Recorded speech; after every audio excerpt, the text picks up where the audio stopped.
Hi, welcome to Jenny's Belly with myself, Jenny Brannigan from Total Physio in conjunction with The Mooney Show. This week we're going to talk about the spine and we're going to look at some exercises to try and improve your mobility and strength in the spinal area. We see an awful lot of people present during pregnancy with low back pain, with upper spine pain, and there are many different reasons for that. Postural changes, of course, from the growing breasts, from the enlarged bump. Your shoulders can start to round, your head can poke forward a little bit. This can be a cause of pain. Sciatica can be one of the reasons. We see, of course, people under stress in their lower back because of the stretching of their natural corset, which is their abdominal muscles, as the bump gets bigger and bigger. In the third trimester, your ligaments start to soften from the hormone relaxin that's released. And again, this can lead to some pelvic and lower back instability. And of course, as you're carrying around this bigger bump, bending forwards with a large bump, rotating with a large bump, that can be a cause of it as well. So before we start exercising, please heed this warning that if you have any pain, if you have any problems, if you feel unwell, if you have any bleeding, if you have any fluid loss, or you simply don't feel right, please stop exercising immediately and contact your GP or obstetrician without delay. So we're going to go through 5 exercises now, and again, the focus today is really on the spine. So the first exercise we're going to do is called a spine twist, and rotation is very important for the spine, but again in a supported manner. So as long as you're comfortable to sit cross-legged like this, it's perfectly fine to do so. If you have any pubic pain, you might like to prefer to sit with your legs outstretched like that, where you're sitting on your sit bones up nice and tall. I'm going to sit on cross-legged like this, and what you're starting with is you're bringing your arms right out like this. You need to make sure the shoulders don't hunch up. You need to relax them completely, and what you're trying to do then is you're trying to rotate the spine. So you're going to breathe in to the sides and backs of the ribs, and on the exhalation you're going to rotate to either side. So inhaling and exhaling for 3, 2, 1. Inhale back to center. And exhale to the other side for 3, 2, 1. Inhale back to center. You're always trying to keep your pelvis and the lower part of your body steady as you're doing this exercise. You don't want to be rocking all over the place. So exhaling to the right, 2, 3. Inhale back to center and exhale to the left, 2, 3. And inhale back to center. Next exercise we're going to do is a lovely stretch for the lower back. Again, you may find that as your bump gets bigger, you won't be able to stretch forward as much, and that's perfectly fine. So we call this the shell stretch in Pilates. So what you're going to do is you're going to sit back onto your heels, have your knees a little bit wide apart so that your bump will sit down between your 2 thighs. So again, you're just going to stretch out as far as you can. Try to make sure that your bum is actually in contact with your heels before you stretch out the arms. And then you're just breathing in this position, feeling the air go right down to the base of the lungs. And then as you exhale, again, drawing in that stomach muscle to push all that air back out. So good big breath in to the sides and backs of the ribs. And exhaling, keeping the head nice and relaxed. The whole body should feel like it's getting a great stretch. So particularly through the shoulder blade area and right down to the lower back. One more time, good big breath in. And as you breathe out, then just pushing all that air back out through your lungs. Okay, so now we're going to come back up. And the next exercise we're going to do is on all fours. It's called a cat stretch. So again, you're going to make sure that your hands are just directly below your shoulders. Your knees are directly below your hips so that you're nice and balanced.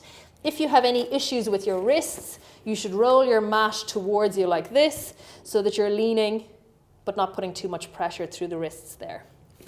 So in this position, what you're going to do is breathe in to prepare, and as you exhale, you're going to tuck the tailbone between the legs, and you're going to arch your back right up to the ceiling like a cat, and you end up looking through your knees. So as you breathe in, you're really trying to arch that back as much as you possibly can up to the ceiling, and then as you exhale, you're softening again through the pelvis, through the lower back, through the lower ribs, through the upper spine, and you finish looking just in front of your fingertips. So inhale to prepare. Exhale, tucking the tailbone between the legs to arch up through the lower back, lower ribs, upper spine, and drop the head and neck so that you're looking through your knees. Inhale, really feel that stomach muscle working as you hold that position. So you're like a cat, arching your back up towards the ceiling. And exhale, relaxing through the pelvis, through the lower back, through the upper spine, and you're finishing just looking above your fingers. One more time, inhale to prepare. And exhale, tucking that tailbone between the legs and arching all the way up to the ceiling. Imagine that somebody is pulling you up by the bra strap right up to the ceiling there. Inhale, really feel the muscles in your stomach working to hold that position. And exhale, you're just relaxing through the pelvis, through the lower back, through the upper spine, and just looking above your mat. Okay, so the next one we're going to do is still on all fours. So this one is called swimming. So this is a balanced one actually. So it's a very nice one. So you're going to breathe in to prepare. And as you exhale, you're going to try and just float the right arm and the left leg away from your mat. So again, be careful of your lower back, that you're not closing down and increasing the curve in your lower back. Remember that bowl full of water that we talked about last week. You want to try and maintain that position. So you're inhaling to stay here. And exhale, bringing the hand and the leg back down onto the mat. Inhale to prepare. And as you breathe out, this time you're floating the left arm and the right leg. So trying to keep the elbow and the knee nice and straight as you stretch out. Breathing in, feeling that position, stomach muscles working, and then breathing out again as you bring the hand and leg back down. So we'll do it again one more time on each side. Good big breath in to prepare. And exhale, floating the right arm and the left leg outwards. So the more balanced you are, the more you're working your stomach muscles actually. So if you're wobbling all over the place here, the tummy isn't kicking in as it should. What you can do to make this even a little bit more difficult is to close your eyes. So that'll make the balance a little harder. And then as you exhale, you're coming back down into the starting position. Inhale to prepare. And last time, exhale, floating the left arm, and the right leg out.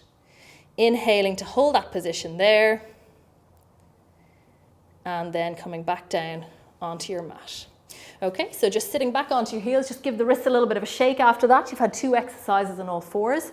So the final one we're going to do is in standing now. So what you're going to do in this position, you're going to place one hand into the small of your back and the other hand is going to hug the undersurface of your bump. And what you're trying to do is take the pressure off your lower back.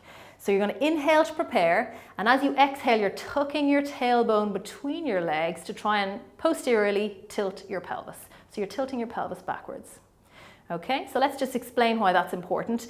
As your bump grows, it's going to pull your pelvis further forwards. So it's going to increase the lordosis, or the curve in your lower back. So what you're trying to do as your bump gets bigger is you're trying to take the pressure off the lower back by tucking backwards and tilting the pelvis back in the other direction. So this exercise is brilliant for that. If you're standing at a match, if you're standing queuing in the bank, if you're standing around and you feel an ache in your lower back, you can just tuck in and tilt the pelvis backwards like that. You don't have to put the hands there. That's just to guide you when you're not familiar with the movement. So we'll try it again without the hands. So what you should notice here is that the curve in my lower back flattens as I tilt my pelvis backwards. Okay, we're going to relax again to the starting position. So see the curve in my back here? So as my bump gets bigger, my pelvis tilts more forward and it increases this curve in my lower back. So I'm trying to take the pressure off my back by flattening that curve. So we'll do one more. So nice big breath in to prepare and exhale, tucking the tailbone between the legs, flattening that lower back. You can feel the stomach muscles working. You'll probably feel your buttock muscles working a little bit as well. Holding that position on the breath. And then just relaxing back to your starting point. Okay, so there's our 5 exercises for this week. As always, you should have no pain at all when you're doing any of these exercises, and we'll talk to you next week.